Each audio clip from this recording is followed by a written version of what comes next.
About 2 days ago, I made this joke video making fun of The Last of Us 2's writing, and it surprisingly did very well, like almost 6,000 views. That's way more than I expect on my channel.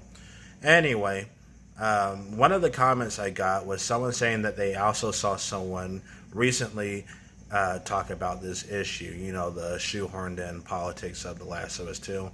And I finally found the video. I couldn't find it at first because what I YouTube searched at first was Last of Us 2 LGBT. Couldn't find anything about it. And then today I put in Last of Us 2 politics, and I finally found the video how The Last of Us 2's political messaging contradicts itself. And I agree with the video's title. And I'm pretty sure I agree with a lot of this video. But the guy said something that I want to question. This video is by Eli's Essays or Ellie's Essays. Sorry for mispronouncing it. And if you're familiar with this channel, you know I don't really like video game essays because I feel like a lot of essayists drag out their video length for the sake of it. Like you could give like a 5-minute opinion piece, but the essayist feels the need to drag that opinion piece out to 40 plus minutes. And I find that kind of pretentious. The Last of Us Part 2. On one hand, I've sunk over 150 hours into this game and plan on sinking more because the game is that good. You should play better games. The Metal Gear Solid games, for example, have way better stealth and combat than The Last of Us 2. The Last of Us 2 has fun gameplay, but it's also pretty basic. The gameplay is amazing. Nope, it's fine. It's not amazing. It's fine. I mean, how do you handle melee combat in The Last of Us 2? You just go up to an enemy and mash the square button over and over again. The characters are well written. Hell no. Characters are well written. You're out of your mind, bro. Like the character Owen, for example, is such a giant man-child, and I hate him. And then there's that part where Abby's dumb, idiotic father wants to save a zebra, making all sorts of loud noise that could potentially attract infected and human enemies as well. Like imagine if the first Last of Us game, Joel saw like a helpless dog, and Joel felt the need to suddenly help it. Like no, there's no time to help out anyone in this game's universe because that could risk potential death. The story is gut-wrenching. The only thing the game is missing is a factions mode, and then it would be near perfect. No, we don't need no factions mode. I'm so tired of so many games implementing force and multiplayer. You know how much money it costs to implement a multiplayer feature in a video game? Lots of money, and then it doesn't even work out because most multiplayer games get abandoned anyway. So that's a bunch of costs wasted that could have easily been put into the single player experience. Like unless you're GTA Online or Fortnite or Left 4 Dead and that other game I'm forgetting about from Valve, there's no point in really doing multiplayer. Or if you're like a Smash game, then I can understand that. Or Pokemon, but something like The Last of Us, a game that's so story heavy, I don't think it needs a multiplayer. However, the hate this game gets is often misplaced. You see, the game has received a lot of hate not because of its use of liberal identity. Well, it also sold about 10 million copies and is one of the most beloved games ever. I mean, yeah, a lot of people hate The Last of Us 2, but a lot of people also love it. In fact, most people love it. It has high reviews on Steam. The Last of Us 2 outsold some of my favorite games ever, like Yakuza 0 and Chrono Trigger. It's a very mainstream, popular game. When people say that the game gets too much hate, I think, I don't know. I just think you haven't really played many games. Politics as a mask for bad messaging, but because of the gaming industry's misogyny problem. Really? The women in Part 2 do not fit the very small box gamers put female characters into. That's crazy because in the first game, nobody had an issue with the female characters. It's almost as if the female characters in Part 2 are just, worse written. And pairing this alongside the death of a beloved character led to a harassment campaign similar to the heights of Gamergate. Oh no. People are criticizing a multi-billion-dollar company. What's next? You're going to take issue with people harassing Sony because they want to get rid of physical media? with many members of the team receiving abhorrent messages and threats. Welcome to the internet. Because of this brigade, many people ended up overlooking the valid critiques of this game's very liberal and very pro-Zionist messaging. Oh, well, no, don't get me wrong. A lot of people critique the game's Zionist and liberal messaging. So here, I aim to tackle it all. I want to talk about gaming's misogyny problem. Geez, using God of War Lafe as a game as gamers being misogynist. I'm not buying God of War Lafe, not because you play as a female, but because the game has a lot of modern dialogue. The character Lafe herself keeps talking to herself. I'm just judging what I've seen on the trailer, and based off the trailer, I don't want to buy it. And why do people keep giving? Why do people like this keep giving Asmongold such a high amount of attention? Like, if you ignore Asmongold, your role will be way better if you stop letting him live rent free in your head. I don't watch Asmongold. I don't even think about him.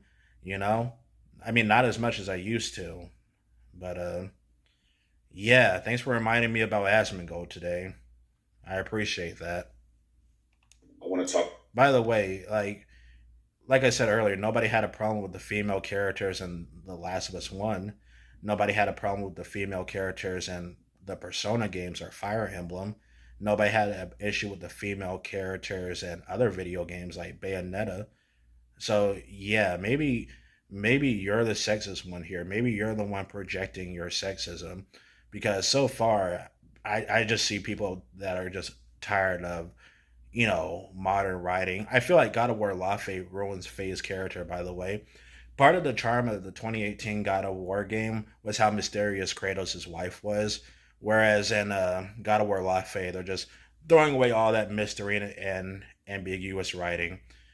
That would be like if Shadow of the Colossus decided to have a sequel that explained where the Colossi came from and why the game's open world is empty. Like, no, that would be pointless. You're ruining the mystery surprise. About the misogyny tied to the controversy around The Last of Us Part 2. I think people are just more, I just think people just dislike the game's bad writing. I want to talk about the narrative and how The Last of Us does a decent job writing its women. Oh, you need to play a better game that has better written women. Red Dead Redemption, a Yakuza game. Try some Yakuza 7. I mean, Persona 3, that's a game that has some very strong women. I thought I would watch this video and agree with it, but I think I hate this person. Well, I don't hate him personally. I don't know this nigga. And finally, I want to talk about the real criticism we should have about this game, that it tries to use diversity to hide neoliberal Zionist messaging.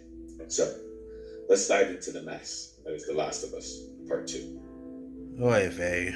Its inception has been rooted in patriarchy. After the video game crash of 1983, in order to bounce back from one of the harshest market crashes the tech sector had ever experienced, gaming companies started marketing games towards a young male. Your source is from Polygon.